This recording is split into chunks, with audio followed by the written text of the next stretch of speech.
믿을 수 없는 일이 벌어졌습니다. 일본의 엘리트 외교관이 한국 방문 후 자국의 품격에 대한 믿음이 완전히 무너졌습니다. 외국인 입국 심사대에서 한국인보다 차별받는 모습을 직접 목격하고 세계 무대에서 한국이 일본보다 더 환영받는 현실에 충격을 받았습니다. 국가 브랜드의 패러다임이 완전히 바뀐 것을 깨달은 순간 그녀의 인생도 바뀌었습니다. 저는 요시카와 레이코입니다. 일본 외무성에서 국장급 외교관으로 근무하고 있죠. 많은 사람들이 저를 아시아 외교 전문가라 부릅니다. 정치 명문가 집안에서 태어나 유럽에서 유학했고 다양한 국제 회의에 참석했습니다. 제 경력은 완벽했어요. 적어도 그렇게 생각했습니다. 레이코 국장님, 이번에 한일 관계 개선 프로젝트를 맡아주세요. 부장의 갑작스러운 지시에 미간을 살짝 찌푸렸죠. 한국이라니. 또 K-팝과 드라마 이야기를 들어야 하나 싶었습니다. 제 머릿속에서 한국은 늘 그런 나라였으니까요. 문화적으로는 인기 있지만 외교적 품격에서는 일본에 미치지 못한다고 생각했어요. 출장은 일주일 예정입니다. 중요한 회의니 철저히 준비해주세요. 알겠습니다. 걱정 마세요. 겉으로는 그렇게 말했지만 속으로는 또 한국이야? 라고 생각했죠. 아시아에서 일본에 정돈된 질서와 품위를 넘어서는 나라가 있을까요? 저는 그런 나라는 없다고 확신했어요. 동료 야마다가 커피를 들고 제 책상에 다가왔습니다. 한국 출장이라고? 부럽네. 요즘 서울이 핫하다던데. 그냥 또 K-팝 이야기겠죠. 뭐, 일은 일이니까요.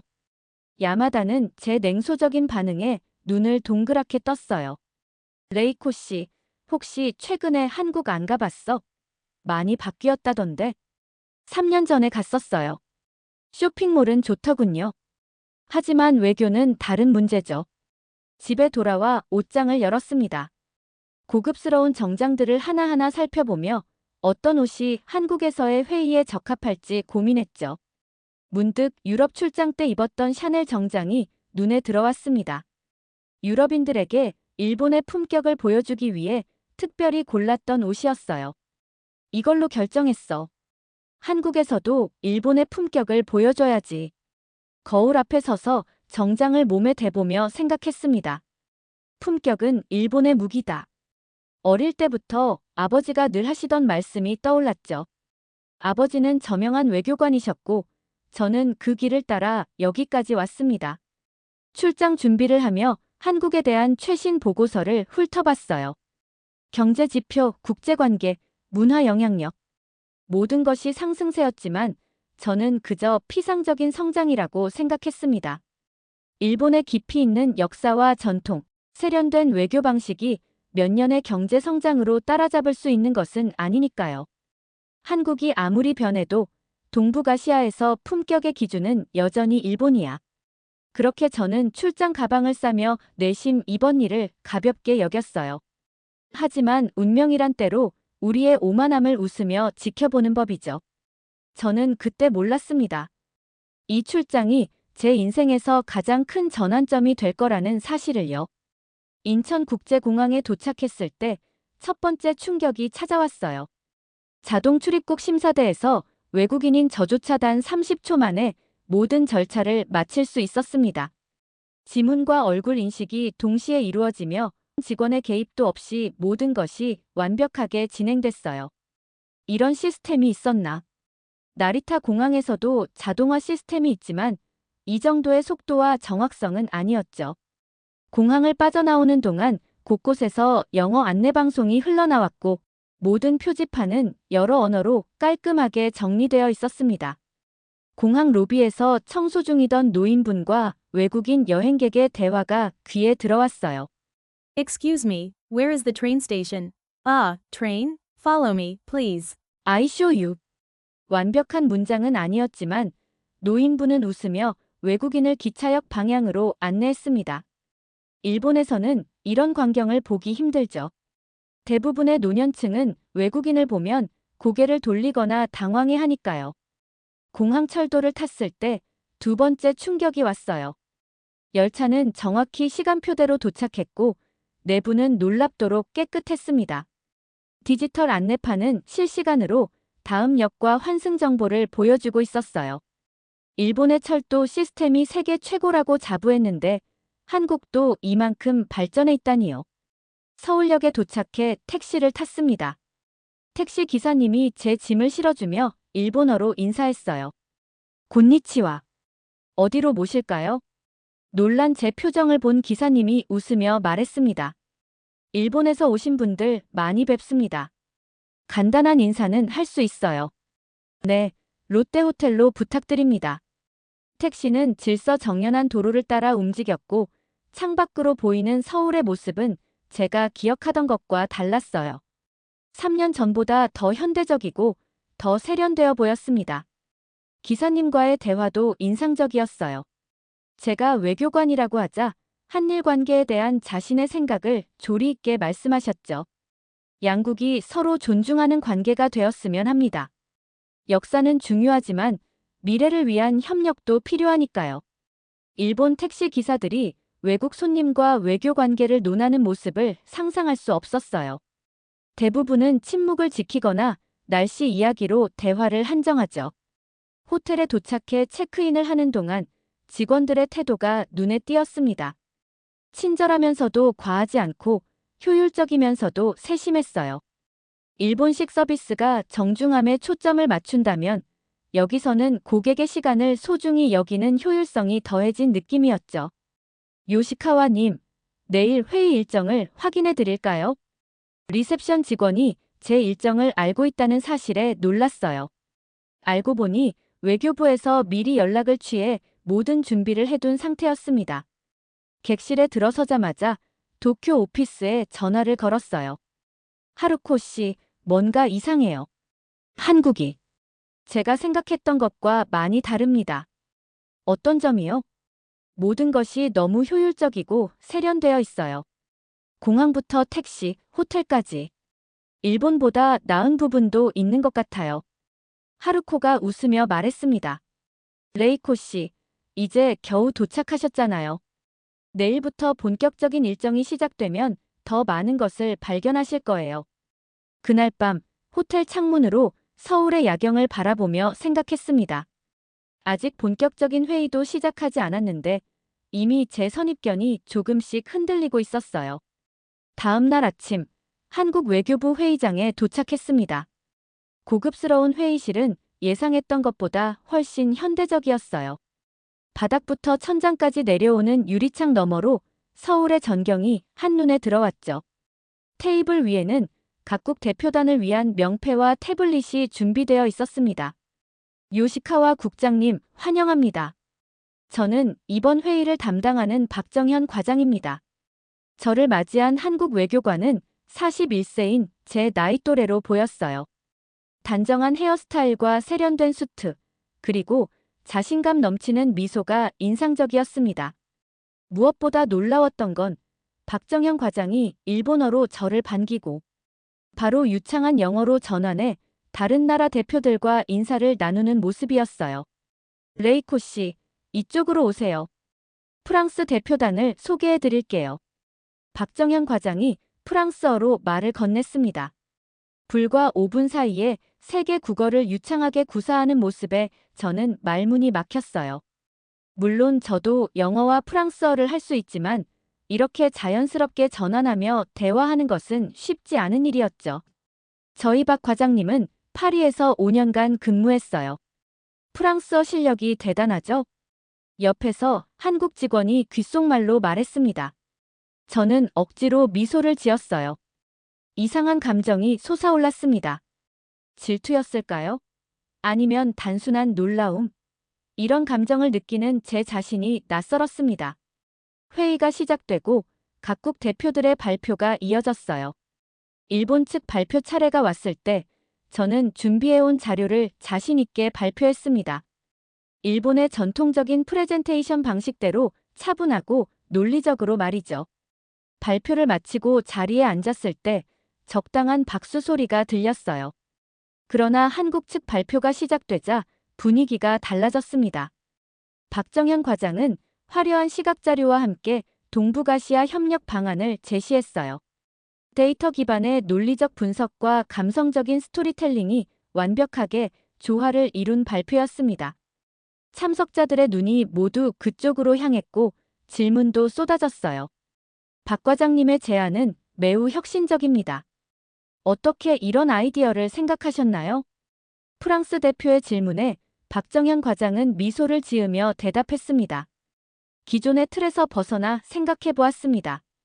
우리가 경쟁자가 아닌 파트너라면 함께 성장할 수 있는 방법이 분명히 있을 테니까요. 그 말이 제 가슴을 찔렀어요. 경쟁자가 아닌 파트너. 솔직히 저는 항상 한국을 경쟁자로만 봐왔습니다. 그것도 일본보다 한 단계 아래의 경쟁자로요. 쉬는 시간, 다른 나라 대표들이 박정현 과장 주변으로 모여들었어요. 그는 때로는 웃고, 때로는 진지하게 대화를 나누며 자연스럽게 네트워킹을 이어갔습니다. 반면 저는 커피를 마시며 혼자 서 있었죠. 평소 같으면 자연스럽게 대화에 참여했을 텐데 오늘은 왠지 모르게 위축되었어요. 레이코 씨, 같이 이야기 나누실래요? 박정현 과장이 다가와 제게 말을 걸었습니다. 그는 일부러 저를 대화에 초대한 것이었어요. 이런 배려가 더 저를 당황스럽게 만들었죠. 네, 물론이죠. 저는 그를 따라 다른 대표들과 함께 섰습니다. 대화는 주로 아시아의 미래와 청년 교류에 관한 것이었어요. 모두가 한국의 문화적 영향력에 대해 이야기할 때 일본에 대한 언급은 거의 없었습니다. 과거에는 아시아를 대표하는 나라가 항상 일본이었는데 언제부터 이렇게 달라진 걸까요? 회의가 일찍 끝난 날, 저는 명동으로 나갔습니다. 서울의 번화가를 직접 경험해보고 싶었어요. 골목마다 사람들로 북적이고 다양한 음식 냄새와 음악 소리가 뒤섞여 활기찬 분위기를 만들고 있었습니다. 카페에 앉아 잠시 쉬고 있던 중 귀에 익은 일본어가 들려왔어요. 고개를 돌려보니 20명 정도 되는 일본인 단체 관광객이 보였습니다. 가이드를 따라 이동하는 중이었죠. 여기서 일시간 자유시간입니다. 사시 정각에 이 장소로 모여주세요. 가이드의 안내가 끝나자마자 일본인 관광객들이 분주하게 움직이기 시작했습니다. 그 모습을 지켜보던 중 예상치 못한 광경을 목격했어요. 긴 줄이 선 인기 떡볶이 가게 앞에서 중년의 일본인 남성 2명이 한국인들이 서 있는 줄을 무시하고 앞으로 들어가려 했습니다. 주변 한국인들이 영어로 라인, 플리즈라고 말했지만 그들은 못 들은 척 그대로 들어가려 했어요. 저기, 줄 서야 합니다. 제가 일본어로 말하자 두 남성은 놀란 표정으로 저를 쳐다봤습니다. 아, 일본 분이시네요. 여긴 외국이니까 괜찮아요. 그냥 들어가도 돼요. 그 말에 저는 충격을 받았어요. 외국이니까 괜찮다고. 이런 생각이 어디서 나온 걸까요? 그들은 불만스러운 표정으로 줄 뒤로 갔습니다. 한국인들은 아무 말 없이 질서를 지키고 있었어요. 다른 쪽에서는 일본인 여성 몇 명이 가게 직원과 언성을 높이고 있었습니다. 영어 못 알아들어요? 우리는 이거 시키지 않았다고요. 가게 직원은 영어가 서툴렀지만 최대한 설명하려 애쓰고 있었어요. 그런데 일본인 관광객들은 점점 더 짜증을 내며 주변을 쳐다보지도 않았습니다. 마치 자신들만 존재하는 것처럼 행동했어요. 길거리 한쪽에서는 중년 일본인 남성 몇 명이 금연 표지판이 있는 곳에서 담배를 피우고 있었습니다. 지나가던 한국인 청년이 영어로 노 스모킹이라고 말했지만 그들은 못 들은 척했어요. 결국 청년은 한숨을 쉬며 그냥 지나갔습니다. 이 모든 광경을 지켜보며 저는 점점 얼굴이 뜨거워지는 것을 느꼈어요. 부끄러움이었을까요? 아니면 분노였을까요? 아마도 둘 다였을 겁니다. 이게 세계가 보는 일본인의 모습인가? 그 순간 충격적인 깨달음이 찾아왔습니다. 일본인들이 늘 예의 바르다고 생각했던 저의 믿음이 산산조각 났어요. 일본에서는 엄격한 규칙과 눈치 때문에 이런 행동을 하지 않을 뿐 해외에 나오면 민낯이 드러나는 것이었습니다. 반면 한국인들은 대부분 차분하게 질서를 지키고 있었어요. 외국인 관광객들에게 친절하게 길을 안내해주는 모습도 보였고, 영어로 소통하려 노력하는 모습도 눈에 띄었습니다. 카페에서 나와 거리를 걷다가 우연히 같은 호텔에 묵고 있는 미국인 비즈니스맨과 마주쳤습니다. 그는 제가 일본 외교관이라는 것을 알고 있었어요. 레이코 씨, 서울은 어떻게 보세요? 저는 매번 올 때마다 놀라워요. 계속 발전하고 있거든요. 네, 정말 많이 바뀌었더군요. 3년 전에 왔을 때와는 완전히 다른 도시 같아요. 회의 셋째 날, 예상치 못한 소식을 받았습니다. 미국에서 개최되는 긴급 다자간 회의에 한일 대표단이 함께 참석해야 한다는 내용이었어요. 갑작스러운 일정 변경에 당황했지만 박정현 과장은 침착하게 모든 준비를 지시했습니다. 2시간 후 출발해야 합니다. 미국 비자나 ESTA는 모두 준비되어 있으시죠? 네, 물론이죠. 사실 저는 미국 출장이 잦아서 10년 비자를 갖고 있었어요. 당연히 입국에 문제가 없을 거라 생각했습니다. 인천공항으로 향하는 차 안에서 박정현 과장과 함께 앉게 되었어요. 그는 태블릿으로 미국 회의 자료를 검토하며 간간히 메모를 하고 있었습니다. 저도 서류를 꺼내 검토하기 시작했죠. 레이코 씨, 미국에는 자주 가시나요? 네, 1년에 3번 정도요. 박 과장님은요? 저도 비슷해요. 요즘은 ESTA로 빠르게 통과할 수 있어서 편리하더군요. ESTA가 뭔지 알고는 있었지만 비자가 있어서 사용해 본 적은 없었습니다. 대화를 이어가며 그가 미국 생활에 대해 이야기할 때 그의 경험이 상당히 풍부하다는 것을 느꼈어요. 하버드에서 유학했다는 사실도 알게 되었죠. 저는 콜롬비아 대학에서 공부했어요. 뉴욕 생활이 정말 좋았습니다. 제가 말하자 그는 반가워하며 뉴욕 이야기를 나눴어요. 이런 공통점이 있다니 의외였습니다. 처음으로 박정현 과장에게 친밀감을 느꼈어요. 인천공항에 도착해 출국 수속을 밟는 과정은 놀라울 정도로 빨랐습니다. 저희는 외교관 전용 레인을 통과했고 30분도 안 되어 모든 절차를 마쳤어요. 비행기 안에서는 각자 서류 검토에 집중했습니다. 13시간의 긴 비행 끝에 JFK 공항에 도착했죠. 입국 심사대에 줄을 서자 박정현 과장이 말했습니다. 저는 ESTA 전자 입국 심사대로 가볼게요. 레이코 씨는 비자가 있으시니 일반 심사대로 가시면 될 것 같아요. 네, 나중에 입국장에서 만나요. 저는 외교관 전용 레인으로 향했고 박정현 과장은 ESTA 자동 심사대로 향했습니다. 그리고 예상치 못한 일이 벌어졌어요. 제가 입국 심사를 기다리는 동안 박정현 과장이 이미 심사를 마치고 입국장으로 들어가는 모습이 보였습니다. 불과 5분 만의 일이었어요. 반면 저는 30분을 기다린 후에야 심사관 앞에 설 수 있었죠. 여권 주세요. 방문 목적이 뭐죠? 외교 목적의 방문입니다. 여기 서류가 있습니다. 심사관은 제 여권을 유심히 살펴보더니 컴퓨터에 뭔가를 입력했어요. 그리고는 추가 질문을 했습니다. 이전에 방문한 국가들 좀 말해주시겠어요? 최근에는 한국, 그전에는 영국, 프랑스, 독일이요. 체류 기간은 얼마나 되죠? 3일입니다. 그는 계속해서 질문을 이어갔고 제 여권의 모든 비자와 도장을 확인했어요. 마치 제가 의심스러운 인물인 것처럼 취급하는 것 같았습니다. 결국 15분의 심사 끝에 입국 허가를 받았어요. 미국 국무부에서 열린 회의는 동북아시아 안보 협력에 관한 내용이었습니다. 크고 웅장한 회의장에는 미국, 영국, 프랑스, 독일 등 주요 국가 대표들과 글로벌 기업 대표들이 모여 있었어요. 저와 박정현 과장은 각각 일본과 한국을 대표해 참석했습니다. 회의가 시작되기 전 네트워킹 시간이 있었어요. 저는 평소처럼 미국과 유럽 대표들에게 인사를 건넸습니다. 그들은 공손하게 응대했지만 대화는 그리 깊어지지 않았어요. 주로 날씨나 여행 이야기에 그쳤죠. 일본에서 오셨군요. 도쿄는 여전히 아름다운가요? 네, 물론이죠. 언제든 방문하시면 환영합니다.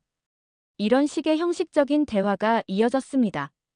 그러다 문득 다른 쪽에서 들려오는 활기찬 대화 소리에 주목했어요. 박정현 과장이 미국의 IT 기업 대표들과 이야기를 나누고 있었습니다. 한국의 디지털 전환 정책은 정말 인상적입니다. 특히 시민들의 참여 방식이요. 감사합니다. 사실 우리 정부는 기술보다 사람에 초점을 맞추려고 노력하고 있어요. 그들의 대화는 단순한 인사를 넘어 실질적인 내용을 담고 있었어요. 더 놀라운 것은 박정현 과장 주변에 점점 더 많은 사람들이 모여들고 있다는 사실이었습니다. 그는 마치 자석처럼 사람들을 끌어당기고 있었어요. 제가 지켜보고 있자 미국 실리콘밸리의 한 투자자가 제게 다가왔습니다. 일본에서 오셨나요? 최근에 한국의 스타트업에 투자하고 있는데 일본도 비슷한 혁신 생태계를 구축하고 있나요? 그 질문에 제대로 답하지 못했습니다. 솔직히 저는 일본의 스타트업 현황에 대해 깊이 알지 못했어요. 그저 일반적인 경제 정책에 대해서만 말할 수 있었죠. 우리는 전통적인 기업들의 안정적인 성장에 중점을 두고 있습니다. 그는 미소를 지으며 고개를 끄덕였지만 그의 눈빛에서 실망감을 읽을 수 있었어요. 잠시 후 그는 자연스럽게 박정현 과장 쪽으로 이동했습니다. 회의가 본격적으로 시작되자 각국 대표들의 발표가 이어졌어요. 미국 측에서는 동북아시아 협력의 중요성을 강조했고 유럽 대표들은 경제적 파트너십 확대를 제안했습니다. 제 차례가 왔을 때 준비해온 발표를 했습니다. 일본의 전통적인 외교 정책과 안보 협력 의지를 담은 내용이었어요. 발표를 마치자 적당한 박수가 이어졌지만 특별한 반응은 없었습니다. 그러나 박정현 과장의 발표는 달랐어요. 그는 한국의 디지털 외교와 문화적 소프트 파워를 결합한 새로운 협력 모델을 제시했습니다. 데이터에 기반한 분석과 함께 실제 성공 사례를 생생하게 보여주었어요. 한국은 기술과 문화를 통해 세계와 소통합니다. 우리는 단순한 경제적 파트너십을 넘어 가치와 비전을 공유하는 관계를 추구합니다. 그의 말에 회의장 전체가 집중했습니다. 발표가 끝나자 여러 질문과 함께 열렬한 박수가 이어졌어요. 한 미국 대표는 공개적으로 말했습니다. 한국의 접근법은 정말 신선합니다. 우리가 함께 일할 수 있는 여지가 많을 것 같네요. 쉬는 시간, 회의장 한쪽에서 커피를 마시며 이 광경을 지켜봤습니다. 왜 한국은 이토록 긍정적인 반응을 얻고 있는 걸까요? 단순히 발표 기술의 차이일까요? 아니면 더 깊은 이유가 있는 걸까요? 미국 회의를 마치고 예정에 없던 영국 런던 방문이 추가되었습니다. 동북아시아 문제에 관한 영국 측의 의견을 듣기 위한 비공식 회담이었어요. 저와 박정현 과장은 함께 런던으로 향했습니다. 히드로 공항에 도착해 입국 심사줄에 섰을 때 제 앞에는 한국인 가족이 있었고 뒤에는 영국 청년들이 서 있었어요. 그리고 옆줄에는 일본인 단체 관광객들이 줄을 서 있었습니다. 입국 심사관은 제 앞에 한국인 가족을 상당히 친절하게 대했어요. 미소를 지으며 웰컴 투 런던이라고 말하는 모습이 인상적이었습니다. 그 가족의 어린아이에게는 간단한 농담까지 건네며 웃음을 주고 있었죠. 제 차례가 되자 심사관의 표정이 미묘하게 바뀌었어요. 그는 여전히 예의 바르게 대했지만 앞서 한국인 가족을 맞이했을 때의 따뜻함은 찾아볼 수 없었습니다.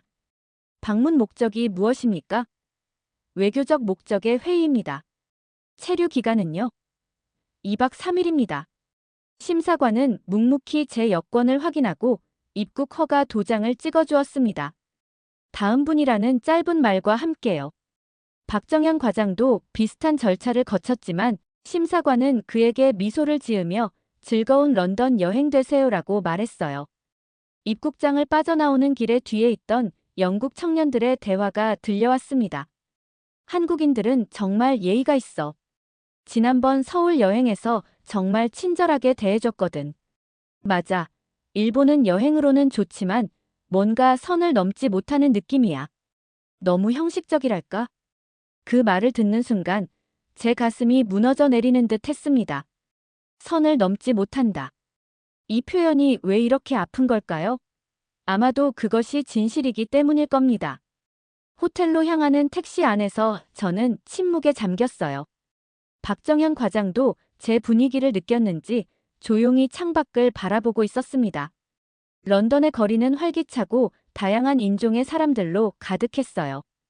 그들은 각자의 방식으로 자신을 표현하며 공존하고 있었습니다. 요시카와 씨, 괜찮으세요? 박정현 과장의 걱정 어린 목소리에 저는 현실로 돌아왔습니다. 네. 그냥 좀 피곤해서요. 알겠습니다. 오늘은 일찍 쉬시는 게 좋겠네요. 호텔에 도착해 각자 방으로 향했습니다. 제 방 창문으로는 템스강과 런던의 야경이 펼쳐져 있었어요. 아름다운 경치였지만 제 마음은 복잡했습니다. 탁자 위에 놓인 노트북을 열어 인터넷 검색을 시작했습니다. 일본 국가 이미지, 한국 국가 브랜드, 아시아 국가 호감도. 검색 결과는 충격적이었어요. 최근 몇 년간 한국의 국가 브랜드 가치는 급상승한 반면 일본은 정체되어 있거나 오히려 하락하는 추세였습니다. 특히 젊은 세대들 사이에서 한국은 트렌디하고 열린 나라로 인식되는 반면 일본은 전통적이지만 폐쇄적인 나라라는 이미지가 강했어요. 문화적 영향력, 기술 혁신성, 국민 개방성 등 거의 모든 분야에서 한국이 일본을 앞서고 있었습니다. 런던 회의를 마치고 일본으로 돌아온 지 일주일이 지났습니다. 외무성 내 제 사무실에서 한국 출장 보고서를 작성하고 있었어요. 평소라면 단순히 회의 내용과 합의 사항만 정리했겠지만 이번에는 달랐습니다. 저는 한국의 시민의식 및 소프트 파워 분석이라는 특별 항목을 추가했어요. 요시카와 국장, 이게 뭐죠? 출장 보고서에 이런 항목이 필요한가요? 부장의 의아한 질문에 저는 확신을 가지고 대답했습니다. 네, 필요합니다. 우리가 한국을 제대로 이해하지 못하고 있었다고 생각해요. 이번 출장에서 목격한 한국의 변화는 우리 외교 정책에 중요한 시사점을 줍니다. 부장은 고개를 끄덕이며 자리를 떠났습니다. 저는 계속해서 보고서를 작성했어요. 여권 파워의 실질적 영향, 세계 무대에서의 국가 이미지, 시민들의 개방성이 미치는 효과 등을 상세히 분석했습니다. 보고서 결론 부분에서는 대담하게 제안했어요. 일본은 한국의 성공적인 국가 브랜딩 전략에서 배울 점이 많습니다. 특히 시민의식 개선과 관련된 정책은 우리에게도 필요합니다. 보고서를 제출한 후 저는 제 책상에 앉아 창밖을 바라봤습니다. 도쿄의 질서 정연한 거리, 예의 바른 사람들. 겉으로 보기에는 완벽해 보이지만 이제 저는 그 표면 아래 숨겨진 문제점들을 볼 수 있었어요. 그때 전화가 울렸습니다. 박정현 과장이었어요. 레이코 씨, 어떻게 지내세요? 잘 돌아가셨나요? 네, 잘 지내고 있어요. 보고서 작성을 마무리했습니다. 저도요. 이번 기회에 많이 배웠어요. 특히 레이코 씨와의 대화가 큰 도움이 되었죠. 저는 잠시 침묵했다가 솔직한 마음을 털어놓았습니다. 사실 제가 더 많이 배웠어요. 한국에 대한 제 선입견이 완전히 깨졌거든요. 출장 전에는 상상도 못했던 일이었습니다. 박정현 과장은 웃음을 터뜨렸어요. 우리 모두 서로에게서 배우는 거죠. 그게 진정한 외교 아닐까요? 영상통화를 마치며 그가 한 말이 오랫동안 제 마음에 남았어요. 언젠가 일본도 한국처럼 신뢰받는 나라가 될 수 있길 바랍니다. 우리는 함께 아시아를 이끌어갈 수 있을 거예요. 그의 말에 왠지 모를 감정이 북받쳤습니다. 분노, 부끄러움, 희망. 아마도 이 모든 것이 뒤섞인 복잡한 감정이었을 겁니다. 하지만 한 가지 확실한 것은 그의 말이 제게 큰 동기부여가 되었다는 사실이었어요. 다음 날 외무성에서 신입 외교관 후보생들을 대상으로 한 강연 요청을 받았습니다. 주제는 글로벌 외교 환경의 변화와 일본의 역할이었어요. 저는 즉시 수락했습니다. 강연장에 들어서자 20명 정도의 젊은 외교관 지망생들이 앉아 있었습니다. 그들의 눈빛에서 저와 같은 자부심, 그리고 어쩌면 같은 오만함을 볼 수 있었어요. 여러분, 오늘 저는 외교관으로서 최근 겪은 중요한 깨달음에 대해 이야기하겠습니다. 그들의 표정이 호기심으로 가득 찼습니다. 저는 이어서 말했어요. 품격이란 무엇일까요? 진정한 국가의 품격은 어디에서 오는 걸까요? 1시간 동안 저는 한국 출장에서 경험한 모든 것을 솔직하게 이야기했습니다. 공항에서의 첫인상, 일본 관광객들의 충격적인 행동, 여권 파워의 현실, 세계가 바라보는 일본과 한국의 모습까지. 때로는 부끄러운 이야기였지만 그것이 진실이었어요. 우리가 진정으로 세계에서 존경받는 나라가 되기 위해서는 겸손과 개방성이 필요합니다. 형식적인 예의가 아닌 진정한 소통과 이해가 필요해요. 강연을 마치자 한 학생이 손을 들었습니다. 그렇다면 일본 외교의 미래는 어떻게 되어야 한다고 생각하시나요? 저는 잠시 생각한 후 대답했어요. 변화는 외교 전략에서 시작되는 것이 아닙니다. 그것은 국민 한 사람 한 사람의 품격에서 시작됩니다. 우리가 진정으로 세계를 이해하고 그들과 소통하려는 마음가짐을 가질 때 비로소 일본의 외교도 변화할 수 있을 거예요. 강연이 끝나고 사무실로 돌아오는 길, 제 마음은 이상하게 가벼웠습니다. 마치 오래된 짐을 내려놓은 것 같은 해방감이 느껴졌어요. 저는 이제 알고 있었습니다. 진정한 변화는 인정하는 것에서 시작된다는 사실을요. 이 자랑스러운 사연을 주변 사람들과 공유하고 가슴 뛰는 자부심을 나눠보세요. 마지막으로 1초밖에 걸리지 않는 구독과 좋아요, 알림 설정은 더 많은 한국의 위대한 이야기를 전하는 데 큰 힘이 됩니다. 지금까지 감동과 자부심을 담아 여러분께 진심을 전하는 감동전 파상이었습니다. 대한민국 국민으로서 오늘도 자랑스러운 하루 보내세요.